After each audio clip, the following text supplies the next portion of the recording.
মানে চিন্তা করে দেখেন যে সচিব, ছেলে সচিব, বুয়েটের শিক্ষক, সেই মাকে কিনা মরে পড়ে থাকতে দিতেছে, 7 দিন মরে পড়ে আছে, শরীরে পচন ধরছে, কিন্তু কারো কেউ দেখেও নাই, কেউ খোঁজও নেয় নাই। তাহলে আপনি বোঝার চেষ্টা করেন, একটা ছেলে সচিব, একটা ছেলে বুয়েটের শিক্ষক, আরেক ছেলে কানাডায় থাকে, আর মেয়ের জামাই হচ্ছে সেও বিশ্ববিদ্যালয়ের শিক্ষক।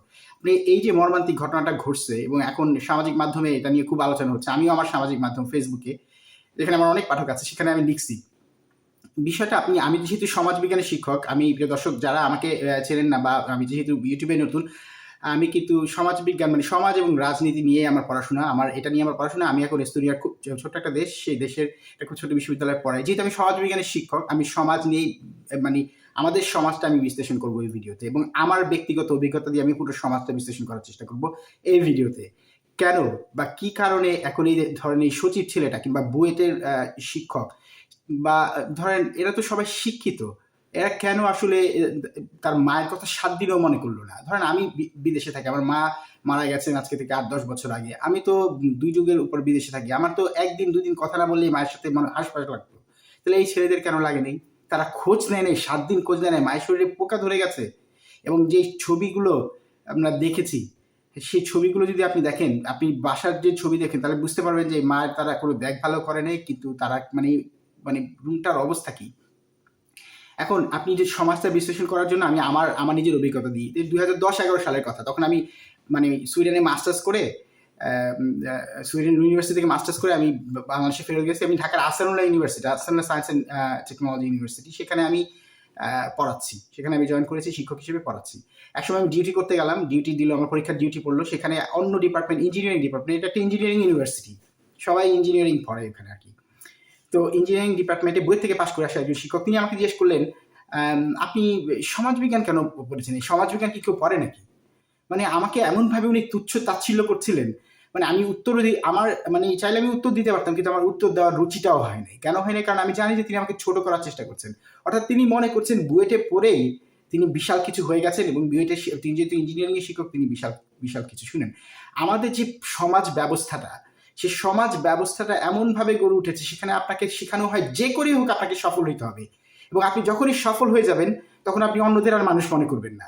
এই যে সচিবদেরকে এত এত ক্ষমতা পাওয়ার দিয়ে রাখা হয়েছে, ভাই সচিব বলেন, আমলারা বলেন, এদেরকে এমন পাওয়ার দিয়ে রাখা হয়েছে, এরা যখন সচিব হয়ে যায়, এরা মানে নিজেদেরকে মনে করে, এদেরকে সবাই হুজুর হুজুর সার করে। সুতরাং এরা মনে করে নিজেরা অনেক কিছু, তখন তারা আশপাশের কাউরে আর কিছু মনে করে না। আশপাশে কে থাকলো গেল না গেল, মা আছে না আছে, তাতে এদের কিছু যায় আসে না, একদম কিছু না।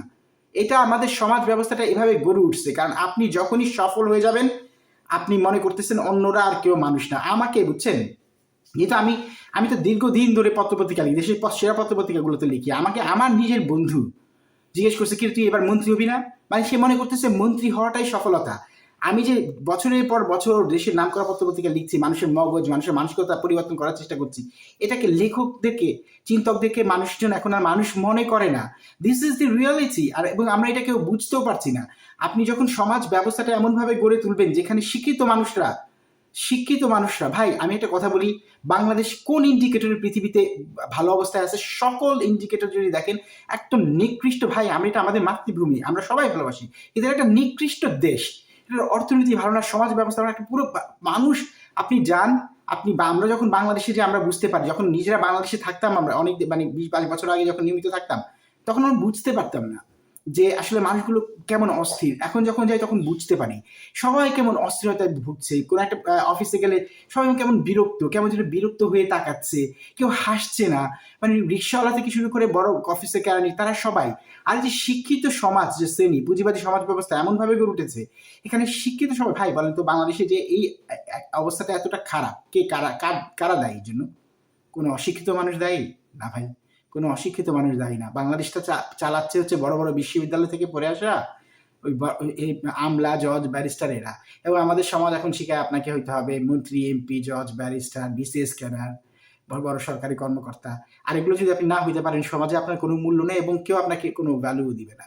তো এইটা যখন তৈরি হয় সমাজে, যখন এই ধরনের অবস্থা, অস্থিরতা তৈরি হয়, তখন যেটা হয়, যারা বড় হয়ে যায় সমাজে, এস্টাবলিশ হয়ে যায়, তারা অন্যদের আর কোনো মানুষ মনে করে না। ঠিক এই ঘটনাটাই ঘটছে হচ্ছে এই পরিবারের ক্ষেত্রে। তার এই মা আসলে মাকে তারা মানুষ মনে করে নাই, কারণ তারা তো অনেক বড় হয়ে গেছে। এবং এই ঘটনাগুলো ঘটতেই থাকবে, আমাদের সমাজে ঘটতেই থাকবে, কারণ যত আপনি মানে আপনি মানে যতটা বস্তুবাদের দিকে যাবেন, ম্যাটেরিয়ালিস্টিক সোসাইটির দিকে যাবেন, যেখানে যে কোনো কিছু অ্যাচিভ করা কি আপনি মনে করছেন যে সবকিছু, তখন এগুলো ঘটতে থাকবে। আমাদের সময় আমাদের বাবা মা শিখাতে হচ্ছে মানুষ হইতে হবে।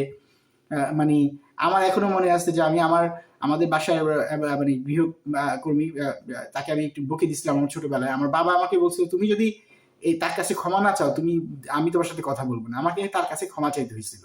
এবং আমার বাবা আমাকে বলছিল যে সে ভাগ্য তো সে আজকে তোমার বাসায় কাজ করতেছে, তোমার অবস্থা এরকম হতে পারতো। তো আমাকে ছোটবেলা থেকে ওটা শিখাইছে, আমার মাথায় এটা ঢুকে গেছে। কিন্তু এখনকার পরিবারগুলো কি শিখায়? পরিবারগুলো শিখায় হচ্ছে আশপাশের কেউ মানুষ না, আমরাই সেরা, তুমি যদি বড় হইতে পারো তুমিই ভালো, সবচেয়ে সেরা। আপনি চিন্তা করেন, আপনি যদি একটা ভালো স্কুলে চান্স না পান, আপনার বাপ মা আপনাকে বকা দেয় না? আপনি যদি ভালো জায়গায় ইউনিভার্সিটিতে চান্স না পান, তাহলে বলে না আপনি আসলে কোনো ওয়ার্থলেস, আপনার কোনো মূল্যই নেই। আপনি যদি ভালো একটা চাকরি না পান, আপনার পরিবারই আপনাকে মানুষ মনে করবে না। So that's the society we have built. আপনি যদি এই সমাজ ব্যবস্থা ভাঙতে না পারেন, এবং এই সমাজ, যেখানে পুঁজিবাদী সমাজ ব্যবস্থা তো অনেক জায়গায় আছে, তাই না? ক্যাপিটালিস্ট সোসাইটি তো অনেক জায়গায় আছে, কিন্তু তার সব সোসাইটি কি আমাদের মতো এমন অস্থির? না। কারণ সেখানে মানুষ চিন্তাকে দাম দেয়, মানুষ ভাবনাকে দাম দেয়, তাদেরকে, চিন্তকদেরকে, লেখকদেরকে, যারা কিনা সমাজ নিয়ে, সংস্কার নিয়ে কথা বলে, তাদেরকে দাম দেয়। আর আমরা এখন কাদেরকে দাম দেই? যারা সচিব হয়েছে, যারা দুর্নীতি করে টাকা ইনকাম করছে, যারা বড় একটা পদবি পাইছে, তাদেরকেই আমরা মানুষ মনে করি, অন্য কাউকে আমরা আর মানুষ মনে করি না। সুতরাং আপনি যখন বড় হয়ে যাবেন, আপনার অশিক্ষিত মাটাকে আপনার আর মানে বড় কিছু মনে হবে না, কিংবা আপনার বুড়া মাকে আপনার মনে হবে এই আর কি, একটু মরেই যাবে, ওকে ফালায় রাখি, ও মরে গিয়ে পড়ে যাক, পোকা ধরে যাক, কোনো সমস্যা নেই। তো আমরা এই সমস্ত ব্যবস্থাটা চুরি করে এসেছি। আপনি বুঝেন, এই পরিবারটাকে দিয়ে পুরো রাষ্ট্রটাকে চিন্তা করেন। আপনি যখন বড় হয়ে যাবেন, তখন আপনি রাষ্ট্রটাকেও ছুঁড়ে ফেলে দিবেন। আপনি শুধুমাত্র আপনার নিজের জন্য টাকা ইনকাম করবেন, ঘুষ খাবেন, দুর্নীতি খাবেন, রাষ্ট্র জাহান্নামে যাক, রাষ্ট্র মরে পচে গলে যা ইচ্ছা তাই ধ্বংস হয়ে যাক, কোনো সমস্যা নেই। জাস্ট এই পরিবারটাকে আপনি যদি একটা স্যাম্পল হিসেবে নেন, কেস স্টাডি হিসেবে নেন, এবং এটাকে বড় করে দেখেন, রাষ্ট্রীয়ভাবে চিন্তা করে দেখেন, this is exactly what is happening in our country, and it will never change until you yourself and also the state, the country decides that we have to change. আমরা যদি সিদ্ধান্ত না নেই যে আমাদেরকে সামাজিক বিপ্লব করতে হবে, কোনোভাবে আপনি এটার সমাধান করতে পারবেন না। প্রিয় দর্শক, আজ এই পর্যন্তই। আমার এই কথাগুলো যদি ভালো লাগে, তাহলে নিশ্চয়ই আপনারা লাইক করবেন, কমেন্ট করবেন, আপনাদের মতামত জানাবেন। আপনারা কি আমার মতামতের সাথে একমত নাকি দ্বিমত? আপনাদের মতামত জানাবেন, এবং সম্ভব হলে আমার ভিডিওটা শেয়ার করবেন, এবং আমার চ্যানেলটা সাবস্ক্রাইব করবেন। ধন্যবাদ।